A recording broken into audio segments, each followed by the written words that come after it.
Yo, what is up, guys? Welcome back to the channel. When I first started making money, I am talking about that very first real paycheck, where the numbers actually look significant.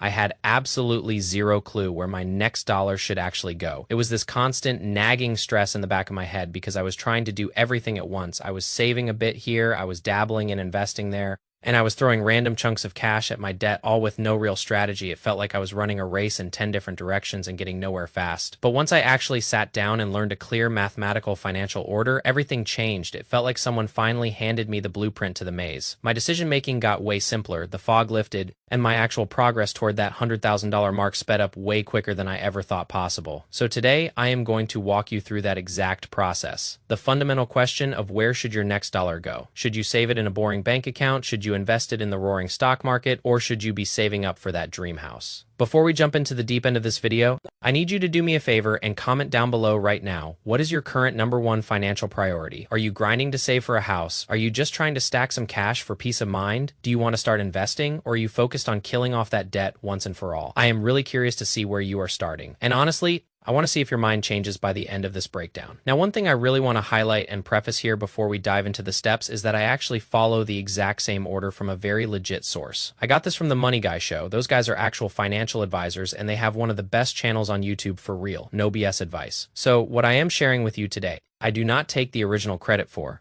This entire process is called the Financial Order of Operations, or the FOO. I truly believe this is the most optimal system out there. It is better than Dave Ramsey, better than any get-rich-quick guru you see on TikTok. So I have to give them credit where it is due because they built this incredible framework. I just try my absolute best to stick to it and apply it to my own journey. The very first thing you need to do, step 1, is to save up a little bit of money so that your deductibles are covered. This is your first line of defense against the small, annoying BS that life likes to throw at you in your day-to-day existence. When it comes to building massive wealth, some of the first dollars you earn aren't actually meant to build wealth. They are meant to protect it. You are building a shield before you ever pick up a sword. Before you even think about putting a single dollar into the stock market, you need that small safety buffer. This isn't about making a return. It is about stopping life from putting you back into high-interest debt every time something small breaks. So, this is not investing money, this is purely protection money. We are talking anywhere from $500 to maybe $1,000 depending on your lifestyle. It is definitely not a full emergency fund, it is just a cushion for the flat tires, the sudden medical copays, or that random car repair that always seems to happen on a Tuesday morning. The goal here is to prevent new debt from occurring. You don't want to be the person who has to swipe a credit card at 25% interest because of a $300 emergency. A lot of people skip this because it feels boring. They think, oh, my money is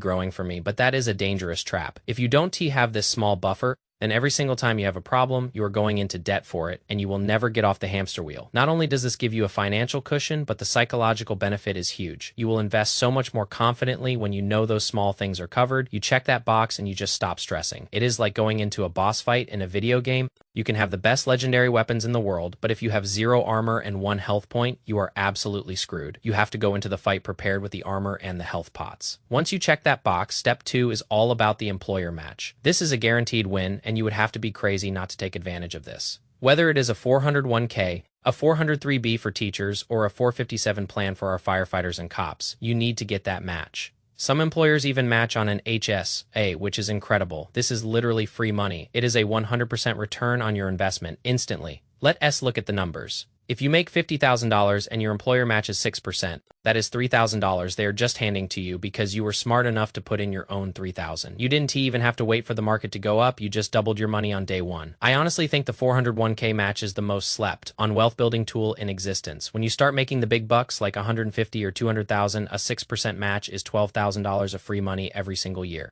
If you don't take that, you are basically telling your boss, hey, just keep that $12,000, I don't want it. Oh shit, nobody should be doing that. Even if you are paying down debt, you should still prioritize the match because the momentum it builds is insane. One thing to watch out for though is the vesting period. Some companies make you stay for a few years before that match is truly yours. If you leave too early, that money might vanish, and that actually happened to me once. But even with a vesting schedule, the math usually favors getting the match. Now that you have your cushion and your free money, step 3 is the dragon you have to slay: high interest debt. This is what destroys more progress than anything else in the financial world.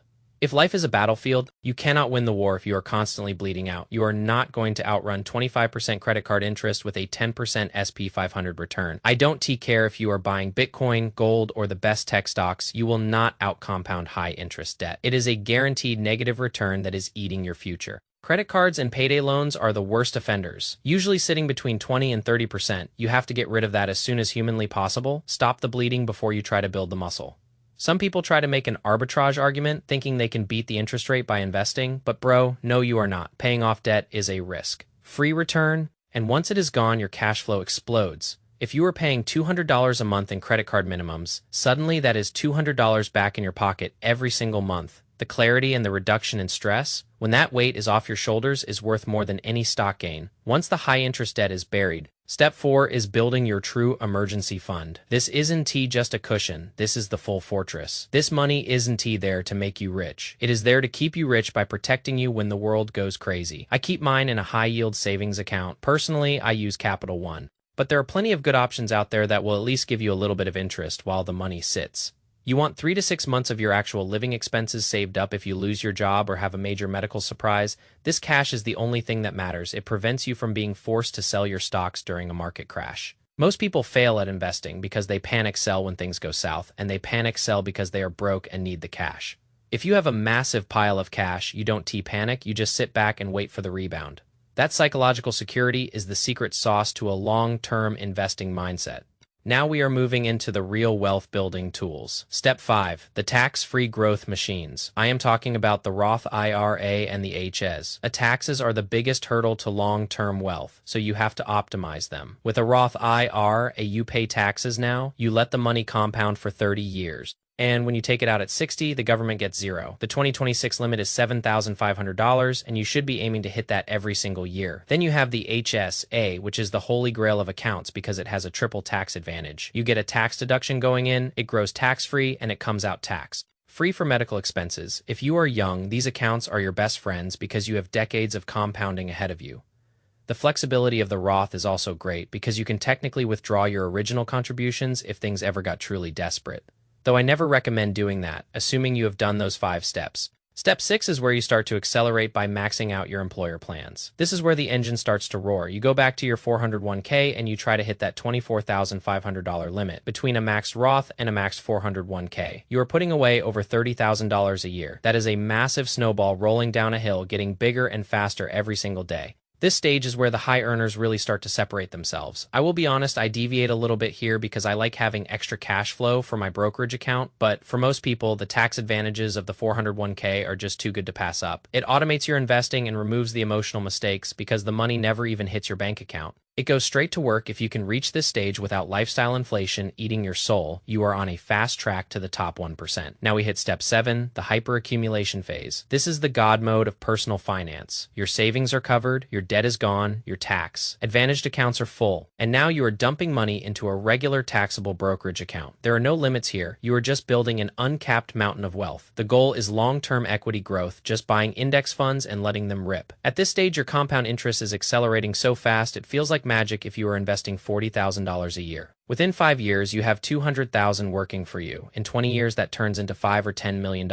easily. This is the phase where you start looking at early retirement and true financial independence. Then we move to step 8, prepaying your future expenses. This is about strategy and flexibility, not just growth. You are looking ahead at the house down payment, the new car you will eventually need, or a big life event like a wedding or a dream vacation. This keeps you from ever having to touch your long-term investments for short-term needs. It is the difference between a planned, calculated expense and an emotional, reactive purchase. You want your core investments to stay untouched for decades while you use this separate bucket of cash to live your best life. And finally, step 9, the last piece of the puzzle, prepaying low-interest debt.